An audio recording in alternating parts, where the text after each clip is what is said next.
علم میں عمل میں عمر میں برکت عطا فرمائی۔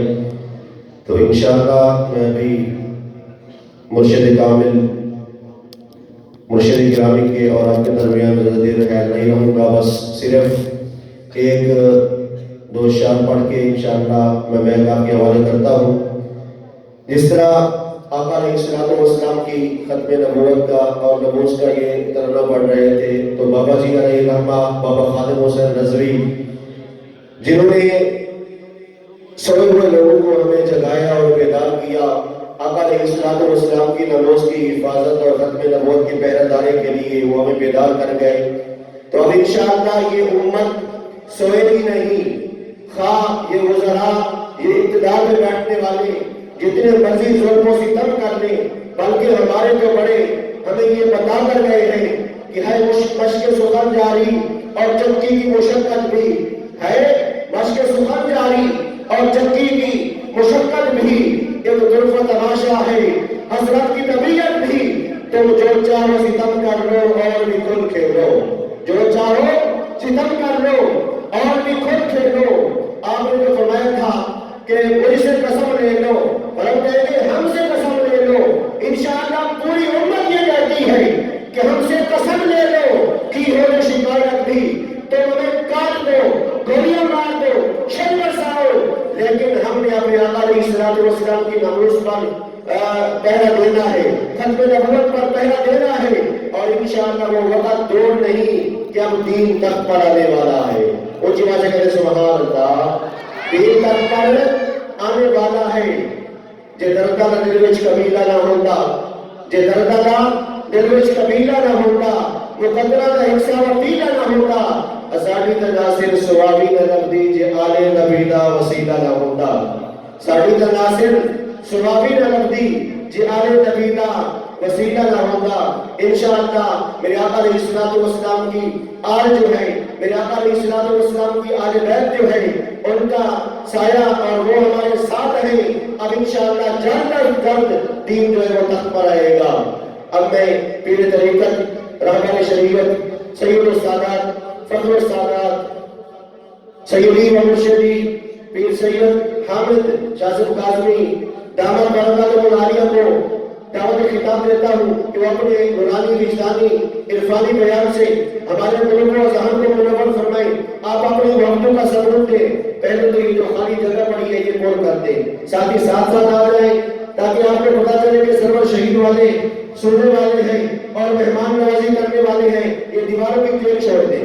جو آل نبی اولاد نبی کے لیے آئے ہیں، ان میں سننے کے لیے آئے ہیں، اللہ اس کے رسول کا ذکر سننا چاہتے ہیں، وہ دیواروں کی کھیل چھوڑ دیں۔ اگر میری بات کی سمجھ آ رہی ہے تو ذرا شدت پر میں دیواروں سے آگے ہو جائیں اور اپنی محبت کا ثبوت دیں۔ نعرہ تکبیر، نعرہ رسالت۔ ایسے نہیں، ہاتھ چالوں سے بہر نکالے، ہاتھ بلند کر کے سینے کا زور لگا کر نعرہ رسالت، نعرہ خلافت، نعرہ حیدری، لبیک لبیک لبیک یا رسول اللہ، لبیک لبیک لبیک یا رسول اللہ۔ تاجدار ختم نبوت، تاجدار ختم نبوت، تاجدار ختم نبوت، من سب نبی ہے، من سب نبی ہے۔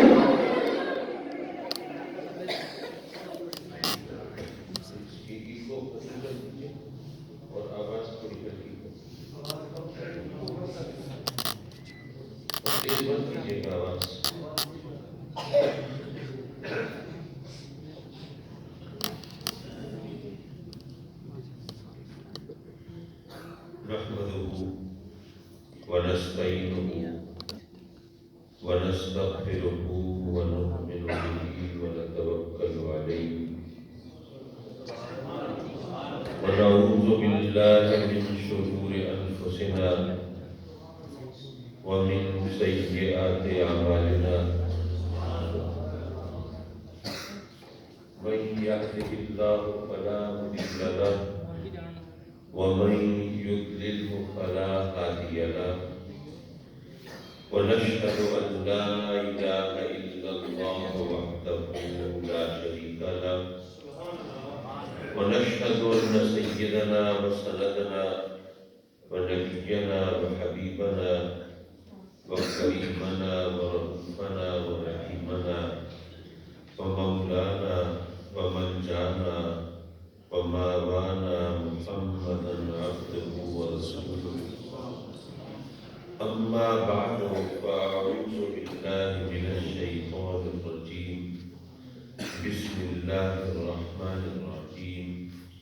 النبي أولى بالمؤمنين من أنفسهم. صدق الله مولانا العلي العظيم وصدق رسوله النبي الأمين ونحن على ذلك لمن الشاهدين والشاكرين والحمد لله رب العالمين. آج کی اس پرشکوہ مسجد کے امام و خطیب محترم و مکرم جناب قاری ناصر محمود صاحب سعیدی اور اس محفل میلاد کے رہنما عزیز محترم جناب غلام مصطفیٰ صاحب، محمد عرفان صاحب، محمد عمران صاحب اور یہ جنہ کالونی کی میلاد کمیٹی کے عہدیداران و اراکین اور حضرت علامہ قاری عبدالستار رضوی صاحب، حضرت علامہ محمد اختیار احمد باجی صاحب اور مکرمی جناب قاری محمد رفیق احمد صاحب سعیدی، الحاج منظور احمد صاحب بالی اور قاری محمد اسحاق صاحب خورشیدی اور معزز و مکرم حاضرین محفل، یقیناً ہمارے لیے خوش بختی کی علامت ہے اور سعادت مندی کی ضمانت ہے کہ رب کائنات نے اپنے کرم سے ہمیں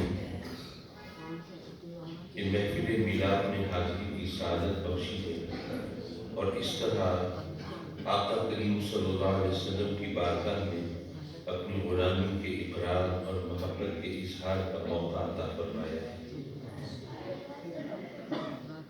موسم بھی تیور بدل چکا ہے اور یقیناً گرم بستر کی لذت دامنگیر ہوگی، لیکن آپ دو سے محفل سجائے بیٹھے ہیں، یقیناً یہ رب کی طرف سے سعادتوں کی ضمانت ہے۔ حضرات مکرم، وہ جو ہمارا رب ہے، پروردگار ہے، پالنہار ہے، اس نے اپنے بندوں کی ہدایت اور رہنمائی کے لیے سلسلہ نبوت و رسالت جاری فرمایا۔ وہ قادر مطلق ہے، جو چاہے سو کرے، اس کی بارگاہ میں کسی کو دم مارنے کی مجال نہیں۔ وہ اگر چاہتا تو ہر ایک کو براہ راست بھی ہدایت عطا فرما سکتا تھا، لیکن اس نے ہر ایک کو ڈائریکٹ براہ راست ہدایت نہیں دی، بلکہ انبیاء کے ذریعے ہدایت عطا فرمائی۔ تھوڑا اور ہلکا کر دیجیے پلیز، یہ لوگوں کی سمجھ میں آواز نہیں آتی۔ نعت خوان حضرات، قاری حضرات آواز زیادہ پسند کرتے ہیں کیونکہ ان کو آواز کا جادو جگانا ہوتا ہے۔ میں تو بے سرا شخص ہوں، میں صرف یہ چاہتا ہوں میری بات لوگ سمجھ لیں، پسند نہ کریں۔ تو حضرات مکرم، میں یہ عرض کر رہا تھا کہ رب کائنات نے اپنی تمام تر قدرت و اختیار کے باوجود اپنے بندوں کی ہدایت کے لیے انبیاء کرام کو بھیجا، ہر ایک کو ڈائریکٹ ہدایت نہیں دی۔ ایک عام آدمی یہ تصور کرتا ہے کہ اگر اللہ ہم سب کو ڈائریکٹ ہدایت دے دیتا تو شاید بہت اچھا ہوتا، پھر یہ فتوے بازی نہ ہوتی، یہ مناظرے نہ ہوتے، مباہلے نہ ہوتے، ایک دوسرے کے گریبانوں میں ہاتھ نہ ہوتے، یہ فساد نہ ہوتا، جھگڑا نہ ہوتا، یہ تخریب کاری اور دہشت گردی کے الزام نہ ہوتے، سب سیدھے سچے راستے پر ہوتے، صراط مستقیم پر چلتے، کتنی خوبصورت طریقے سے زندگی بسر ہو جاتی۔ لیکن میں عرض کروں گا کہ یہ ہماری خوش فہمی ہے، اگر آپ غور فرمائیں تو آپ بھی اس نتیجے پر پہنچیں گے کہ یہ اللہ کا کرم ہے کہ اس نے ہمیں ڈائریکٹ ہدایت نہیں دی بلکہ انبیاء کے ذریعے ہدایت عطا فرمائی۔ پہلی بات تو یہ ہے کہ ابھی تو انبیاء کے ذریعے ہدایت ملتی ہے تو ہم سے کہیں کوتاہی ہو جائے، لفظ ہو جائے، گناہ کا ارتکاب کر بیٹھے، کوئی بھول چوک ہو جائے یا جان بوجھ کر ہم رب کی نافرمانی کر بیٹھے، تو چلیے توبہ استغفار کی صورت میں ہمارے لیے معافی تلافی کی صورت بن جاتی ہے اور رب کائنات کی طرف سے قہر و قدر سے بخشش کا راستہ کھل جاتا ہے. لیکن اگر ہمیں ڈائریکٹ ہدایت ملتی اور پھر ہم کوئی ان احکام میں گڑبڑ کرتے, کوئی آگے پیچھے ہوتے, اگر ان میں ڈنڈی مارنے کی کوشش کرتے, تو پھر آپ سوچئے کیا ہمیں کیا معافی کی کوئی صورت بنتی؟ ظاہر ہے کہ پھر تو ایسا نہ ہوتا, پھر تو لازماً سزا ملتی اور بہت سخت سزا ملتی. مثال کے طور پہ آپ جانتے ہیں کہ ہم پر زکوٰۃ 2.5% فرض ہے. اگر آج کے حالات میں اللہ کی طرف سے حکم آتا کہ آج کل حالات بہت خراب ہیں, کورونا لاک ڈاؤن کی وجہ سے لوگوں کا جینا حرام ہو گیا, اور یہ جو مہینے میں کئی بار مہنگائی بڑھ جاتی ہے اور مہنگائی کا بم گویا کٹ پڑتا ہے, تو اس سے لوگوں کے لیے تو پیٹ پالنا مشکل ہو گیا, تن ڈھانپنا تو دور کی بات ہے. تو اس لیے اب ان غریبوں کی مدد کے لیے صرف 2.5% زکوٰۃ سے بات نہیں بنے گی, بلکہ تم پر 10% زکوٰۃ فرض کی جاتی ہے. تو آپ خود سوچئے ہم میں سے کتنے ہوتے جو اس حکم کی تعمیل کر سکتے صحیح طور پر. اب اگر اس سے میں ذرا بہانہ سازی کرتے, کوئی چور دروازہ تلاش کرتے, ذرا ادھر ادھر ہوتے, چوں چرا کرتے, تو پھر ہمارے لیے سخت سزا کے دروازے کھل جاتے. تو اس کا کرم ہے کہ اس نے ہمیں ڈائریکٹ ہدایت نہیں دی. یا اس بات کو ایک اور زاویے سے بھی سمجھ سکتے ہیں. فرض کیجیے آپ کے علاقے میں کوئی غیر مسلم ہو, اب اس نے کلمہ پڑھ لیا, مسلمان ہو گیا.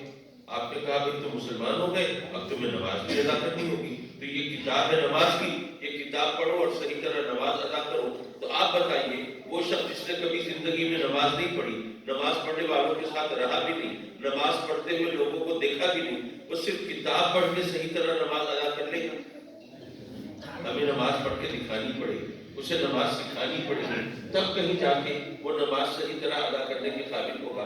تو اب یہ ہمارے سوچنے کی بات ہے کہ صرف ایک نماز ہم صحیح طور پر ادا نہیں کر سکتے جب تک کہ اس کا عملی نمونہ ہمارے سامنے نہ ہو. تو یارو ساری زندگی اسلام کے سانچے میں ڈھل کر کیسے گزار سکتے ہیں اگر عملی نمونہ ہمارے سامنے نہ ہو؟ تو یہ اس نے کرم کیا اور آقا کریم صلی اللہ علیہ وسلم کی صورت میں ہمارے سامنے عملی نمونہ رکھا. حضرات مکرم انبیاء تشریف لائے ہماری ہدایت کے لیے. باقی انبیاء کی بات تو اپنی جگہ پہ, آقا کریم صلی اللہ علیہ وسلم کی تو شان یہ ہے وما ينطق عن الهوى ان هو الا وحی یوحی, کہ وہ تو اپنی خواہش نفس سے کلام کرتے ہی نہیں, وہ تو وہی بولتے ہیں جو کہ اللہ کی طرف سے وحی ہوتی ہے. اور میں عرض کروں کہ دیکھیے ہم سب میں ایک بشری کمزوری پائی جاتی ہے, اسے آپ سلپ آف ٹنگ کہیے, سبقت لسانی کہیے, زبان کا پھسلنا کہیے, ہو جاتا ہے. کہنا کچھ چاہتے ہیں, بعض اوقات زبان سے کچھ اور نکل جاتا ہے. ہر ایک کے ساتھ ایسا ہوتا ہے. میں چلیے کسی اور کی بات نہ کروں, خود اپنی مثال لے چلوں. بات ہے کم و بیش کو 40 برس پہلے کی. ہمارے ایک بہت پیارے پیر بھائی تھے, ابا جی جملہ رحمۃ اللہ علیہ کے ہوئی تھے, ریاست بہاولپور کے ایک قصبے امین آباد کے رہنے والے تھے. ملتان آئے, ابا جی جملہ رحمۃ اللہ علیہ اس وقت گھر کے اندر تشریف فرما تھے, میں باہر تھا. وہ مجھ سے آ کے ملے اور کہنے لگے کہ جی حضرت صاحب کو بتا دیجیے کہ میری پوتی فوت ہو گئی. میں نے کہا اچھا, انا للہ, آپ تشریف رکھیے میں بتاتا ہوں. میں اندر گیا, ابا جی جملہ کی خدمت میں عرض کی تھی وہ آپ کے چہیتے مرید آئے ہیں اور ان کی فوتی فوت ہو گئی. ابا جی بڑے حیران, کیا کہہ رہے ہو بھائی؟ میں نے کہا کہ وہ ان صاحب کی فوتی فوت ہو گئی. وہ کیا کہہ رہے ہو, کچھ سمجھ نہیں آ رہی. پھر میں نے غور کیا تو پتا چلا کہ پوتی فوت ہو گئی ہے کی بجائے میں کہہ رہا ہوں فوتی فوت ہو گئی ہے. اب یہ ہر ایک کے ساتھ ہو جاتا ہے, زبان پھسل جاتی ہے, کہنا کچھ چاہتے ہیں, زبان سے کچھ اور نکل جاتا ہے. لیکن یارو میرے آقا کریم حضور علیہ الصلوۃ والسلام کے ساتھ ایسا کبھی نہیں ہوا کہ آپ کہنا کچھ چاہتے ہو اور آپ کی زبان اقدس سے کچھ اور نکلا. اچھا, یہ بات میں نے ایک ایسی گیدرنگ میں کر دی جو مکس گیدرنگ تھی, یعنی جس میں دیگر مسالک کے لوگ بھی موجود تھے. تو وہاں پہ ایک دوسرے مسلک کے عالم وہ کہنے لگے قاضی صاحب یہ جو بات آپ کہہ رہے ہیں بغیر دلیل کے. میں نے کہا وہ کیسے؟ کہنے لگے کہ آپ زیادہ سے زیادہ یہ دلیل دیں گے کہ آج تک کوئی ایسی حدیث, کوئی روایت, کوئی حکایت سامنے نہیں آئی, کسی صحابی کا کوئی قول سامنے نہیں آیا جس سے ثابت ہو کہ آقا کریم صلی اللہ علیہ وسلم نے کبھی کچھ کہنا چاہا تھا لیکن زبان اقدس سے کچھ اور نکلا. تو یہ بات, یہ دلیل تو شافی اور کافی دلیل نہیں ہے. وہ اس لیے کہ میں پورے یقین سے کہتا ہوں, وہ صاحب کہنے لگے کہ میں پورے یقین سے کہتا ہوں کہ کوئی روایت ایسی نہیں, کوئی حدیث ایسی نہیں جس سے ثابت ہو کہ نبی پاک صلی اللہ علیہ وسلم کبھی کھانسے تھے. لیکن کیا اس بنیاد پر کوئی دعویٰ کر سکتا ہے کہ آقا کریم کو زندگی بھر کبھی کھانسی نہیں آئی؟ چونکہ ہر ایک کو کھانسی آ جاتی ہے، یہ ایک معمول کی بات ہے، اس لیے اس کا ذکر کرنا ضروری نہیں سمجھا. لیکن اس بنیاد پر یہ کوئی نہیں کہہ سکتا کہ آپ کو کبھی کھانسی نہیں آئی. اسی طرح زبان کا پھسل جانا یہ ایک معمول کی بات ہے، ہر ایک سے ہو جاتا ہے. اس لیے اگر ذکر نہیں ہوا تو اس سے یہ لازم کا بات ہے کہ آپ کی کبھی زبان اقدس سے کوئی اور بات نکلی نہیں جو آپ کی خواہش اور مرضی کے خلاف تھی. یہ تو بات نہیں ہے. میں نے کہا کہ نہیں جناب، پہلی بات تو یہ قرآن کی آیت ہے وَمَا يَنطِقُ عَنِ الْهَوَىٰ إِنْ هُوَ إِلَّا وَحْيٌ يُوحَىٰ. اور پھر وہ حدیث بھی یاد کیجئے کہ میرے آقا کریم صلی اللہ علیہ وسلم کے ایک صحابی ہیں، وہ میرے آقا کریم جو فرماتے ہیں وہ لکھ لیتے ہیں. ایک دن قریش کے کچھ لوگوں نے ان کو پٹی پڑھائی، کہنے لگے کہ بھئی وہ باہر آ رہے کہ بشر ہے، بشر ایک انسان ہے، کبھی راضی ہو کر، کبھی ناراض ہو کر، کبھی خوش ہو کر، کبھی ناخوش ہو کر، کبھی اس طرح بول جاتے ہیں. تو ضروری جو نہیں کہ ہر بات لکھنے کی ہو. کبھی آدمی غصے میں کوئی ایسی سخت بات کہہ جاتا ہے، بعد میں اسے افسوس ہوتا رہتا ہے کہ میں نے کیا کہہ دیا ہو. کبھی خوش ہو کے کوئی اتنا بڑا وعدہ کر بیٹھتا ہے کہ بعد میں افسوس ہوتا رہتا ہے کہ میں نے کیسا وعدہ کر لیا اس سے. تو وہ بہرحال ایک انسان ہے، ان سے کبھی راضی ہو کر، کبھی ناراض ہو کر، کبھی خوش ہو کر، کبھی ناخوش ہو کر کلام کر لیتے ہیں. ہر بات تو لکھنے کی نہیں ہوتی. تو انہوں نے لکھنا چھوڑ دیا. میرے آقا کریم نے پوچھ لیا کہ بھئی پہلے ہر بات لکھ لیتے تھے، اب نہیں لکھتے، کیا بات ہے؟ انہوں نے سارا قصہ بیان کر دیا کہ قریش کے لوگوں نے مجھے یوں سمجھایا ہے کہ وہ کبھی راضی ہو کر، کبھی ناراض ہو کر بولتے ہیں، ہر بات تو لکھنے کی نہیں ہوتی. میرے آقا کریم صلی اللہ علیہ وسلم نے اپنے دہن اقدس کی طرف اشارہ کیا اور قسم کھا کے، قسم ارشاد فرما کے آپ نے کلام فرمایا قسم ہے اس ذات پاک کی جس کے قبضے قدرت میں میری جان ہے، اس دہن سے تو آپ کے سوا کچھ نکلتا ہی نہیں.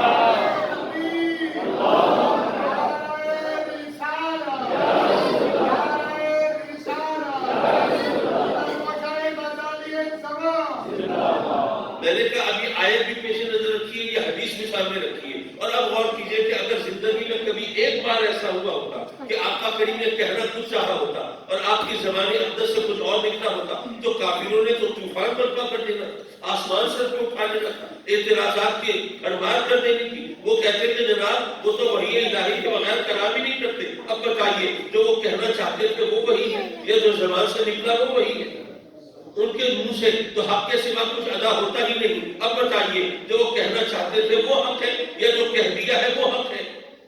وہ تو ایک طوفان برپا ہوتا. اور جناب علم کلام کی کتابوں میں آج تک وہ ابواب ہوتے جن میں یہ مباحث ہوتے اور بتایا جاتا کافروں نے کیا اعتراض کیا اور مسلمانوں نے کیا جواب دیا. یہ تمام سلسلہ تو چلتا رہتا، لیکن ایسی کوئی بات آج تک سامنے نہیں آئی. کیوں؟ وہ اس لیے کہ ایسا کوئی واقعہ کبھی ہوا ہی نہیں.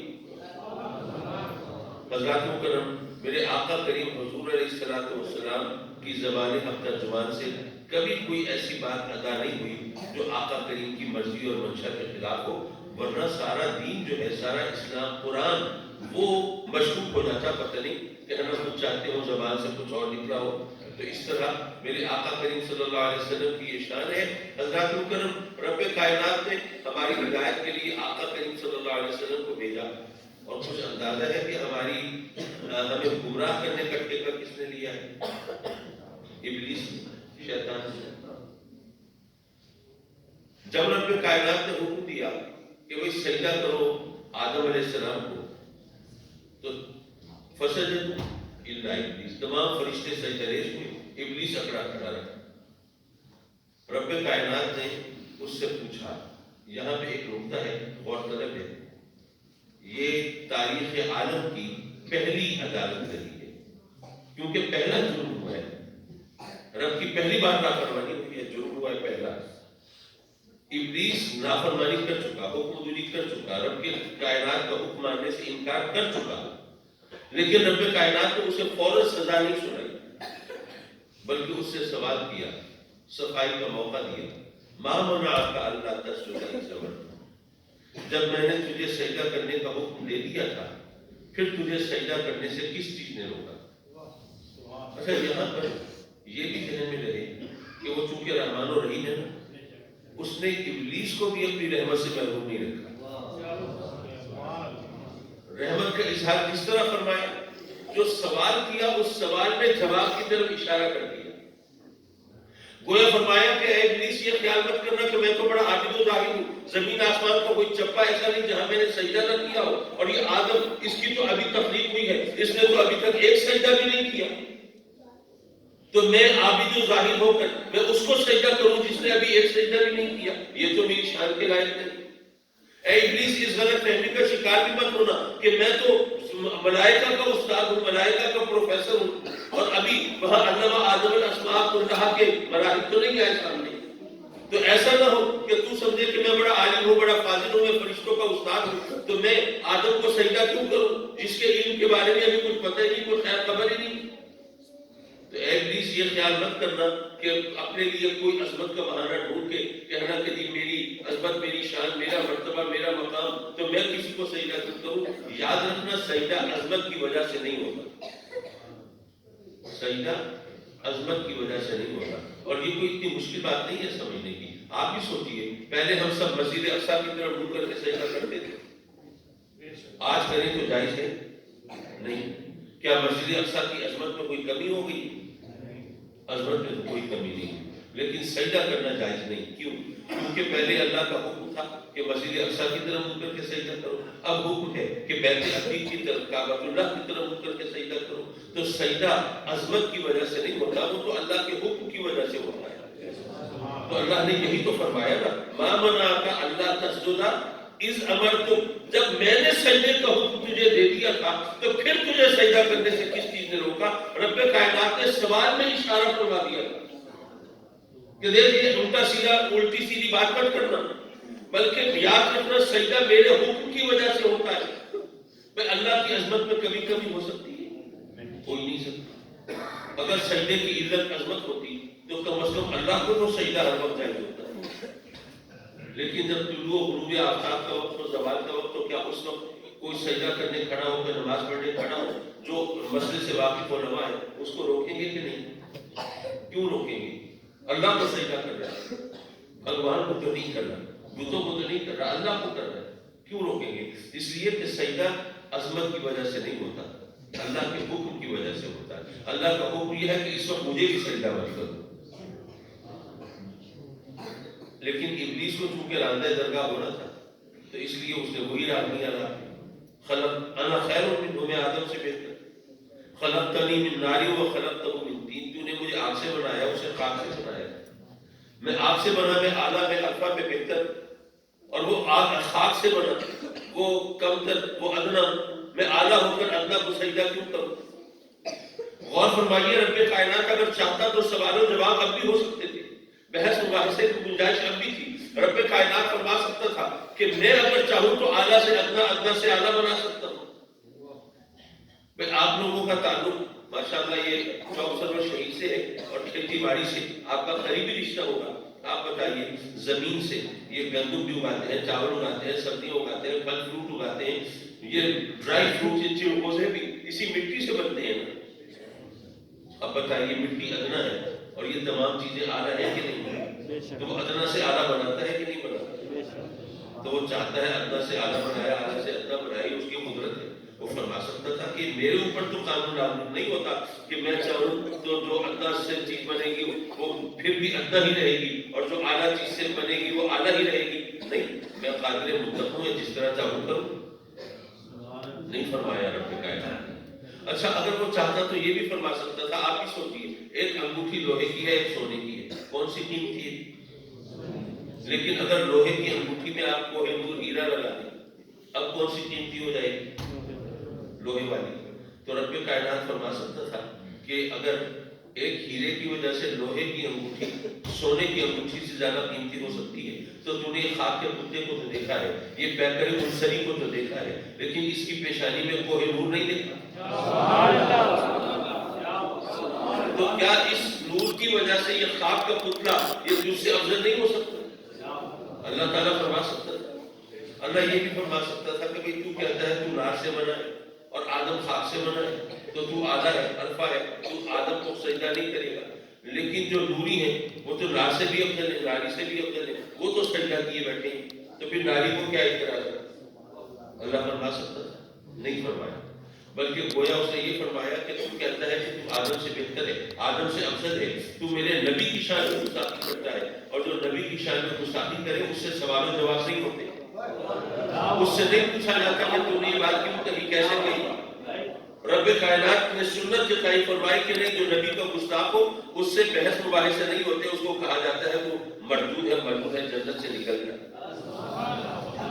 جس نے حضرت آدم کی شان میں گستاخی کی اس کو اللہ نے جنت سے نکال دیا، جو میری اور آپ کے نبی کی شان میں گستاخی کرے اسے جنت میں گھسنے کون دے گا؟ باپ کے لیے جو نقطہ میں واضح کرنا چاہتا تھا وہ ابھی دوسرا ہے۔ میں یہ عرض کر رہا تھا کائنات کی پہلی عدالت لگی ہے، ابلیس مجرم ہے، اور مسند انصاف پر رب کائنات ہے۔ رب کائنات نے ہمیں یہ سبق دیا، یہ درس دیا کہ اے میرے بندو یاد رکھو، چاہے ابلیس جیسا مجرم ہو اور مجھ جیسا منصف ہو، تب بھی میں کسی کو مجرم کو صفائی کا موقع دیے بغیر سزا نہیں سناتا۔ بہت مزدوری کر چکا، نافرمانی کر چکا، سجدہ کرنے سے انکار کر چکا، لیکن میں نے اسے موقع دیا وہ اپنی صفائی پیش کرے۔ ماں بنا کا اللہ تسجد اذا مرت، جب وہ صفائی پیش کرنے سے قاصر رہا پھر سزا سنائی۔ تو یہ ہمارے لیے انصاف کا پہلا اصول اس پہلی عدالت میں مرتب کر دیا گیا۔ حضرت مکرم جب وہ شیطان مردود ہوا، ملعون ہوا، تو اس کو بھی تب چڑھی۔ اس نے کہا مولا پھر مجھے بھی اگر مہلت ملے نا، میں بھی تیرے بندوں کو گمراہ کروں۔ رب کائنات نے فرمایا یہ حسرتیں بھی نکال لے، یہ ارمان بھی پوری کر لے۔ مہلت چاہیے، کتنی مہلت چاہیے؟ قیامت تک، سب قیامت تک کی مہلت دیتے۔ تجھے طاقت اتنی دیتا ہوں کہ دلوں میں وسوسے پیدا کر سکے اور انسان کے جسم خون کی طرح گردش کر سکے، ورغلا سکے، بہکا سکے، مکر و فریب کے جال بچھا سکے، لیکن جو میرے ہیں نا ان پر تیرا داؤ نہیں چلے گا۔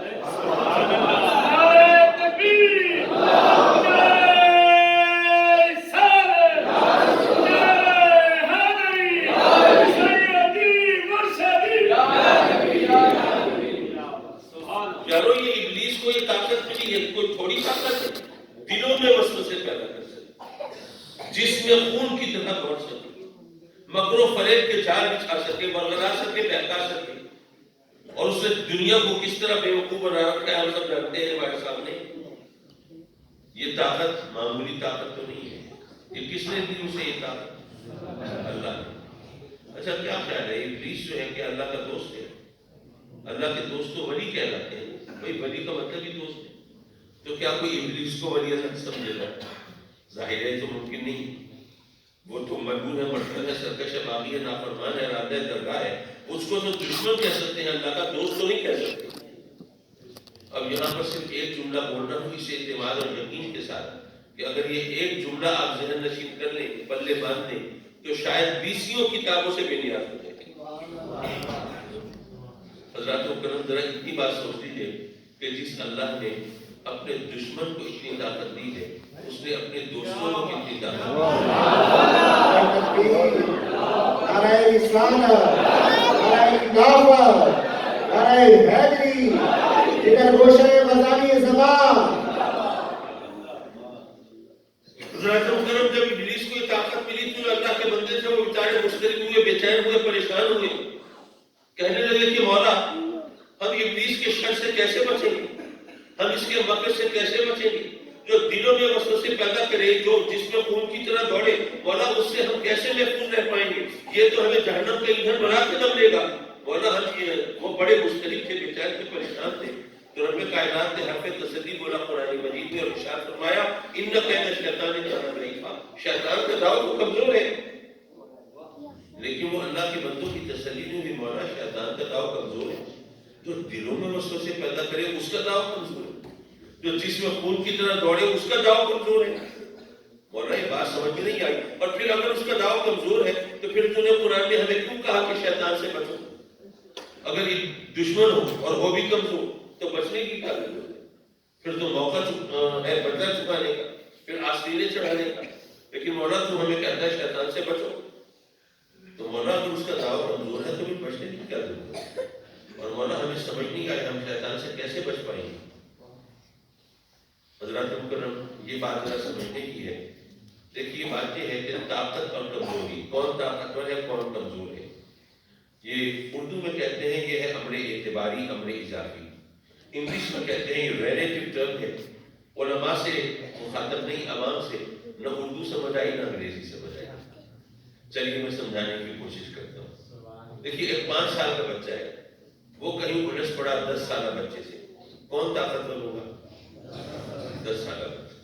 10 سالہ بچہ اس نے کہیں پنجہ آزمائی کر لی 20 سالہ جوان سے. اب کون طاقتور ہوگا؟ 20 سالہ جوان. وہ 20 سالہ جوان جو ہے اس نے کہیں پنگا لے لیا گولڈ پہلوان سے. اب کون طاقتور ہوگا؟ پتہ یہ چلا کہ کون طاقتور ہے کون کمزور ہے یہ فیصلہ یوں نہیں ہو سکتا جب تک کہ پتہ نہ چلے کہ بندے مقابل کون ہے، حریف کون ہے، مقابلہ کس سے ہے. جب تک بندے مقابل کا حریف کا اعتبار نہیں ہوگا اس وقت تک آپ طاقتور اور کمزور ہونے کا اعلان نہیں کر سکتے. یہ امر اعتباری ہے. اعتبار کرنا پڑے گا کہ آپ کا مقابلہ کس سے ہے. ایک ہی شخص کمزور بھی ہو سکتا ہے، وہی طاقتور بھی ہو سکتا ہے. وہ تو حریف کی مناسبت سے دیکھا جائے گا. اسی طرح پستی اور بلندی ہے، یہ امور اعتباری ہے. بھئی آپ فرض پر بیٹھے ہوئے، یہ یہاں پر یہ علماء الحمدللہ اسٹیج پر جلوہ کر رہے ہیں. انہوں نے میرے بزرگوں کی نسبت سے مجھ پر کرم فرمایا، مجھے کرسی نشین کر دیا. اب کون پست ہے کون بلند ہے؟ اگر اسٹیج والوں کو آپ کی نسبت سے دیکھا جائے تو بلند ہے، میری نسبت سے دیکھا جائے تو پست. ایک ہی شخص پست بھی ہو سکتا ہے بلند. اور اگر کوئی چھت پر بیٹھا ہو وہ ہم سب سے بلند ہو گیا، اور کوئی مینار پہ چڑھا بیٹھا ہو وہ اس سے بھی بلند ہو گیا. تو یہ اعتبار کرنا پڑتا ہے کہ مقابلہ کس سے ہے، حریف کون ہے، مد مقابل کون ہے. تو حضرات مکرم رب کائنات نے گویا یہ فرمایا کہ اے میرے بندو، ابلیس کا داؤ ویسے کمزور نہیں ہے، ویسے تو بڑا شہزور ہے، بڑا طاقتور ہے، اس نے نہ جانے کتنوں کو آگے لگا رکھا ہے. لیکن بات یہ ہے کہ اگر تمہیں گمراہ کرنے کا ٹھیکہ لیا ابلیس نے تو تمہاری ہدایت کے لیے میں نے اپنے محبوب کو بھیجا ہے. تو ابلیس ویسے کمزور نہیں ہے، ویسے بڑا شہزور ہے، لیکن بات یہ ہے کہ تمہاری ہدایت کے لیے میں نے اپنے محبوب کو بھیجا ہے. تو جو تمہیں گمراہ کرنے والا وہ اگر تمہارے دلوں میں وسوسے پیدا کرتا ہے تو جس ہستی کو تمہاری ہدایت کے لیے بھیجا ہے نا وہ تمہاری جانوں سے بھی زیادہ تم سے قریب ہے. نعرہ تکبیر، نعرہ رسالت، نعرہ خلافت. لبیک لبیک لبیک یا رسول اللہ، لبیک لبیک لبیک یا رسول اللہ. تاجدار ختم نبوت، تاجدار ختم نبوت. النبی اولیٰ بالمؤمنین من انفسہم. گویا یہ رب کی طرف سے حرف تسلی ہے مومنین کے لیے کہ تمہاری ہدایت کے لیے اپنے محبوب کو بھیجا ہے نا. تو اگر ان کا دامن پکڑ لیا، ان کے سائے میں پناہ لے لی، اگر ان سے واسطہ رکھ لیا، ان سے تعلق جوڑ لیا، پھر تمہیں ابلیس سے ڈرنے کی ضرورت نہیں ہے، کیونکہ اس کے مقابلے میں میرے محبوب کے مقابلے میں ابلیس کا داؤ بہت کمزور ہے. وہاں تو اس کی کچھ نہیں چلتی. اچھا ہمارا ایک دوسرے پر حق ہے. پہلا حق ہے انسان ہونے کے ناطے، دوسرا حق ہے مسلمان ہونے کے ناطے. اور پھر اگر کچھ اور ہمارے کوئی اور تعلق اور رشتے ناتوں کی بات ہوتی پھر اس کے حوالے سے حق ہوتا ہے. لیکن اگر رشتہ بھی ہو تو ہر رشتے دار کا حق برابر تو نہیں ہوتا. ایک آپ کے والد ہیں، چچا ہیں، کن کا حق زیادہ ہے؟ والد کا. اسی طرح ہمسایوں کے حقوق ہیں، اور اسلام نے جس طرح ہمسایوں کے حقوق کو اجاگر کیا ہے وہ دنیا جانتی ہے. وہ آپ نے سنا ہوگا صحابہ کرام نے تو یہاں تک کہا کہ ہمیں لگتا تھا کہ شاید جو ہمارے ہمسائے ہیں، پڑوسی ہیں، یہ ہماری وراثت میں بھی حقدار ہو جائیں گے جس طرح ان کے حقوق بتائے جا رہے ہیں. اچھا یہاں پہ ایک بات اور کہتا چلوں.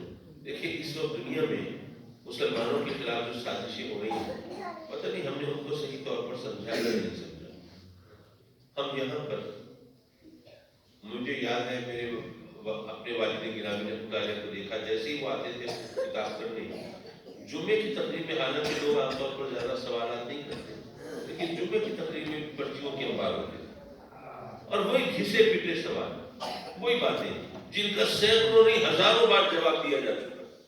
نبی کریم نور ہے کہ بشر، حاضر و ناظر ہے کہ نہیں، علم غیب کے بارے میں کیا خیال ہے، میلاد منانا جائز ہے کہ نہ جائز، گیارہویں کرنا جائز ہے کہ نہ جائز، عرسوں پر جانا جائز ہے کہ نہ جائز، پیروں فقیروں کو ماننا صحیح ہے کہ غلط. وہی سوال و جواب، وہی پرچیاں چلتی رہتی تھیں. آج کل وہ پرچیوں کا دور تو ذرا کم ہو گیا، کیونکہ اب لوگوں نے سوشل میڈیا سنبھال لیا، اب وہاں پر اس سوال کا جواب دیتے رہتے ہیں. آپ نے بھی سنے ہوں گے. یہاں پر مجھے ایک حکایت یاد آئی، وہ سناتے چلوں، شاید اس سے کچھ ہمارا بھلا ہو. ایک جنگل تھا، تو جنگل کا بادشاہ شیر تھا. اچھا، شیر اب اکیلا تو نہیں ہوتا نا، اس کو کوئی مساعد ملے، کوئی سوتر، کوئی عزیز رشتے دار اور بھی تو ہوتے ہیں. تو کسی اپنے عزیز کو اس نے چیف جسٹس بنایا ہوا، اسی طرح اور بھی عہدے سنبھالے رہے.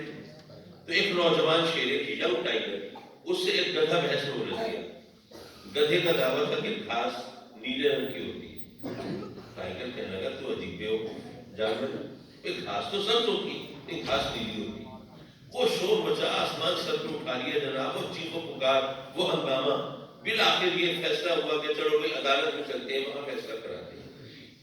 اب عدالت کی طرف دوڑے. اب گدھے کی آواز کا تو آپ کو اندازہ ہے، ماشاءاللہ دور سے چیخ رہا ہے، می لارڈ آپ جانتے ہیں نا گھاس سبز نیلی ہوتی ہے، آپ کو پتہ ہے نا گھاس نیلی ہے، آپ نے دیکھی ہے نا گھاس نیلی ہے. وہ چیف جسٹس بھی عاجز آیا، اس نے کہا اچھا بھائی تو نے اگر دیکھی ہے، تجھے یقین ہے، پھر گھاس نیلی سے کیا فرق پڑتا ہے. اب تو وہ گدھا بھی شیر ہو گیا. دیکھا، اب تو چیف جسٹس نے بھی کہہ دیا گھاس نیلی ہوتی ہے. جناب چیف جسٹس صاحب مہربانی کریں، جو ٹائگر ہے اس کو سزا دیں، یہ کہتے ہیں گھاس سبز ہوتی ہے. چیف جسٹس نے اس ٹائگر کو سزا سنا دی. 3 دن تک کسی سے کلام نہیں کرو گے، بولو گے نہیں، خاموش رہو. چیف جسٹس کا حکم تھا، سزا گزرنی پڑی. جب 3 دن گزر گئے اور کسی نے کوئی آئی ملا، اب ٹائگر کے اندر تو بڑا حبس تھا، وہ تو تڑپ رہا تھا کسی طرح اپنی بھڑاس نکالنے کے لیے. جیسے ہی بولنے کی اجازت ملی، بھاگا عدالت میں. جناب آپ نے عجیب کام کیا، مجھے سزا سنا دی، اور وہ بھی اس بات پر کہ گھاس نیلی ہے کہ سب سے، آپ نے کمال کی. چیف جسٹس نے کہا کہ تجھے سزا اس لیے نہیں سنائی کہ گھاس نیلی ہے یہ سب. اب وہ گدھا بڑا ہے، وہ ٹائگر بڑا ہے، پھر مجھے سزا کیوں سنائی؟ اس نے کہا کہ تجھے سزا اس لیے سنائی ہے کہ تم ٹائگر ہو کر گدھوں سے بحث میں الجھاؤ، اور وہ بھی اس بات پہ کہ گھاس سبز ہے کہ نیلی ہے. تجھے اللہ نے ٹائگر بنایا ہے، تجھے کیا مقام دیا ہے، تیرے اندر کیا صلاحیت ہے، کیا طاقت ہے، کیا قوت ہے. تو اپنی شخصیت کو، اپنی طاقت کو استعمال کر جنگل کی ترقی کے لیے بروئے کار رہا. تو ان بحثوں میں گدھوں کے ساتھ الجھا ہوا ہے، پھر تو تجھے سزا ملنی ہی چاہیے تھی. تو میں بھی علماء سے گزارش کروں گا کہ وہ بھی اب گدھوں کے ساتھ بحث نہ کیا کریں، بلکہ وہ ملک و قوم کی اور مسلمانوں کی، امت مسلمہ کی تعمیر و ترقی میں اپنا صحیح کردار ادا کریں. اپنی توانائیاں وہاں لگائیں جہاں کے لیے حق بنتا ہے، تاکہ امت مسلمہ ان سے صحیح طور پر فیضیاب ہو سکے.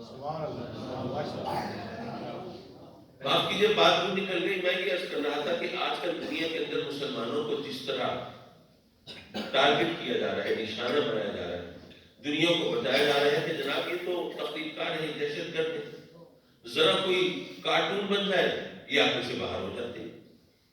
لیکن آپ نے کبھی سوچا کہ دنیا میں کبھی کسی ایسی مقدس ہستی کے خلاف کبھی یہ رویہ نہیں اپنایا گیا جس طرح آقا کریم صلی اللہ علیہ وسلم کے حوالے سے ہوا.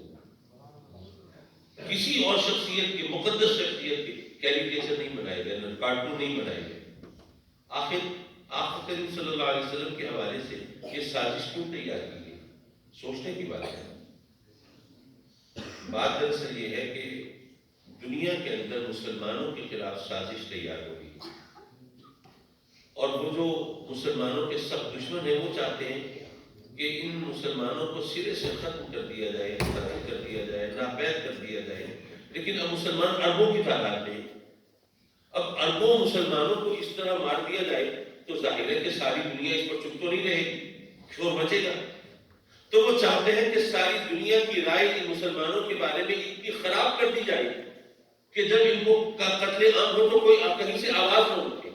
میں اس کو ایک مثال کے ذریعے سمجھاتا ہوا. فرض کیجیے آپ نے کوئی مکان کرائے پہ لیا یا خریدا، اب آپ نے وہاں پہ جا کے ٹھکانہ رکھنا چاہا، تو آپ نے دروازہ کھولا، اندر گئے تو آپ نے دیکھا وہ تو کیڑوں مکوڑوں سے بھرا ہوا ہے.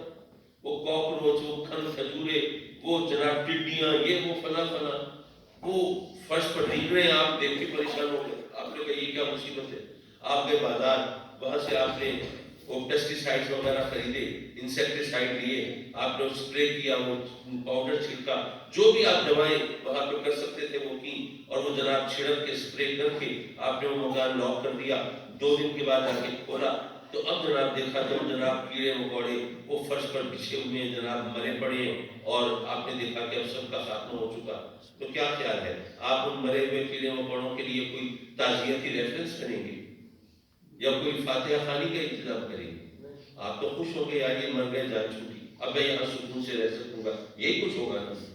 چاہے وہ ہزاروں کی تعداد میں کیڑے مکوڑے تھے، لیکن آپ اس پر کوئی اظہار تعصب نہیں کریں گے، افسوس نہیں ہوگا، کوئی تعزیت نہیں، آپ خوش ہوں گے کہ بھئی یہ مرے ہیں تو میں زندہ رہ آرام سے سکون سے رہ سکوں گا نا کر لیں۔ یہی صورتحال مسلمانوں کے بارے میں وہ دکھا رہے ہیں، بتا رہے ہیں کہ مسلمان تو وہ ہے جو ذرا سی کوئی بات کو اپنے ملک کے اندر ہنگامہ برپا کر دیتے ہیں، یہ اپنے کلمہ پڑھنے والوں کو ہر وقت مارنے پہ تلے رہتے ہیں، یہ تو خون بہانا یہ تو ان کی عادت میں داخل ہے، فطرت میں شامل ہے، یہ خونی ہے، قاتل ہے، دہشت گرد ہے، اور یہ تو ایسے ہیں ویسے ہیں، تو جب تک یہ ان کو ختم نہیں کرو گے تم سکون سے نہیں رہ سکتے۔ تو اگر کوئی وقت معاذ اللہ ایسا آئے کہ ان کو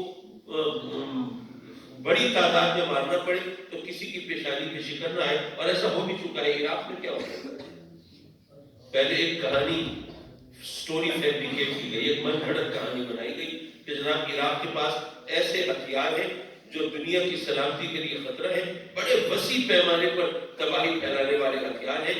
Iraq has weapons of mass destruction, اور جب تک عراق کو لگام نہیں ڈالی جائے گی، اس سے وہ ہتھیار نہیں لیے جائیں گے، اس وقت تک دنیا کی سلامتی داؤ پہ لگی رہے گی۔ یہ کہانی بنا کے عراق پر چڑھائی کر دی۔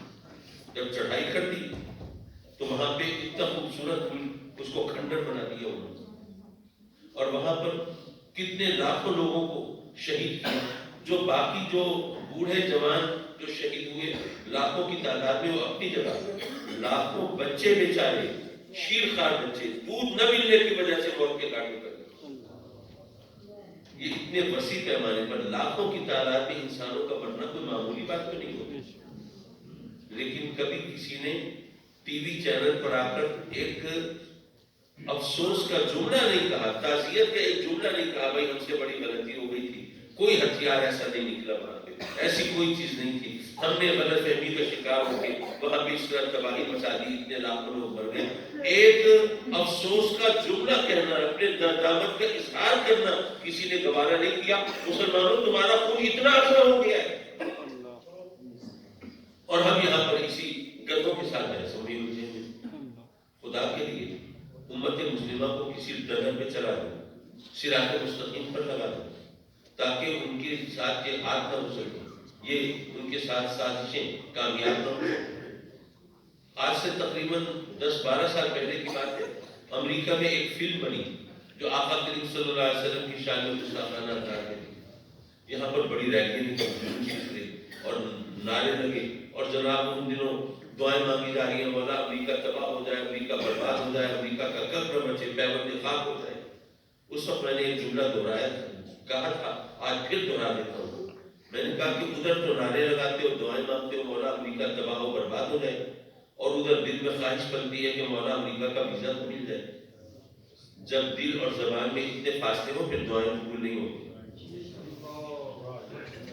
حضرات مکرم معاف کیجیے، آپ بھی سوچ رہے ہوں گے میں کہاں سے بات لے چلا، دراصل میں ایک بات اور کرنا چاہتا تھا، اس کے لیے شاید تمہید باندھتے باندھتے کچھ زیادہ طویل تمہید ہو گئی۔ میں یہ عرض کر رہا تھا کہ اسلام کا خوبصورت چہرہ جہاں دکھانے کا موقع ملے ہمیں اس موقع کو ضائع نہیں کرنا چاہیے، کیونکہ دنیا تو اسلام کو مست کر کے دکھا رہی ہے، اسلام کے خوبصورت چہروں کو بدنما کر کے دکھا رہی ہے، تو اسلام کا خوبصورت چہرہ دکھانے کا موقع ملے۔ میں پڑوسیوں کے ہمسایوں کی حقوق کی بات کر رہا تھا، حضرت عبداللہ بن مبارک رضی اللہ تعالیٰ، علماء جانتے ہیں میں کس ہستی کا ذکر کر رہا ہوں، عوام ان سے اتنا واقف نہیں ہوں گے۔ وہ ہستی جس کو امیر المومنین فی الحدیث کا مرتبہ دیا گیا، وہ شخصیت جس کے استخراج و استنباط کی صلاحیت کو اور تفقہ فی الدین کو دنیا نے سلام کیا، اور جن کے زہد و تقویٰ کو، جن کی عبادت و ریاضت کو، جن کی پارسائی اور پاکبازی کو ہر ایک نے تسلیم کیا، وہ ہے عبداللہ بن مبارک۔ ان کا ایک پڑوسی تھا یہودی، کسی مسلمان نے اس سے پوچھا بھئی اپنا مکان بیچتے ہو؟ اس نے کہا اچھے دام ملیں گے بیچ دیں گے۔ اچھا کتنے دام مانگتے ہو؟ اچھا جس ٹائپ کا اس یہودی کا مکان تھا نا، اس طرح کے مکانات جو ہیں وہ مارکیٹ میں اس وقت جو مارکیٹ ویلیو تھی وہ تھی 1000 دینار. یہودی نے کہا میں 2000 دینار میں بیچوں گا. مسلمان نے کہا دیکھا اس طرح تو سودے نہیں بنتے، تجھے نہیں پتا کہ اس کی اصل مارکیٹ ویلیو ہے کیا؟ یہودی نے کہا کہ مجھے پتا ہے، مکان کی قیمت تو 1000 دینار ہے. 1000 دینار جو ہے وہ عبداللہ بن مبارک کی ہمسائیگی کی قیمت. سبحان اللہ. اچھا مسلمان کو غصہ آ گیا، اس نے کہا کہ تو ہمیں بیوقوف بنا رہا ہے. عبداللہ بن مبارک کی ہمسائیگی کی قیمت، بس تجھے اس سے کیا قرآن پڑھنا ہے، کیا حدیث کا درس لینا ہے، یا شریعت کے مسئلے مسائل سیکھنے ہیں، یا زہد و تقویٰ کی منزلیں طے کرنی ہے؟ بھائی تو یہودی ہو مسلمان، بھائی تو سیدھا سادہ اتنا کہہ کے بھائی تو ہمارے جذبات سے کھیل کے ہم سے زیادہ پیسے ایکنا چاہتا ہے. اور کیا عبداللہ بن مبارک کی ہمسائیگی کی قیمت، تجھے کیا پتا وہ ہمسائیگی کیا ہے؟ وہ یہودی کہتا ہے کہ مجھے پتا ہے، میں جانتا ہوں. بات یہ ہے کہ جب سے میں ان کا ہمسایہ بنا ہوں آج تک کبھی ایسا نہیں ہوا کہ رات کو میرے بچے بھوکے سوئے. سبحان اللہ. ممکن ہے عبداللہ بن مبارک کے اپنے گھر میں فاقہ ہوا ہو، لیکن انہوں نے ہمسائیگی کا حق یوں ادا کیا ہے کہ میرے گھر میں کبھی فاقہ نہیں ہونے. سبحان اللہ. یاروں پھر ہمیں بتانا چاہیے نا دنیا کو کہ عبداللہ بن مبارک جیسا فقیہ، ان جیسا عالم، ان جیسا صوفی باصفا اور ان جیسا بزرگ اگر اپنے ایک غیر مسلم یہودی پڑوسی کے حقوق کا اتنا لحاظ رکھتا ہے تو اس سے پتہ چلتا ہے کہ اسلام کے اندر انسان دوستی کا کیا معیار ہے. اور شاید یہ موقع ہے جو میں آپ کے سامنے ایک اور بات بھی کہہ دوں. دیکھیے اچھائی اور برائی کے دو پیمانے ہیں. میں مسلمان ہوں، اگر اللہ مجھے توفیق دے میں نماز ادا کروں، ویسے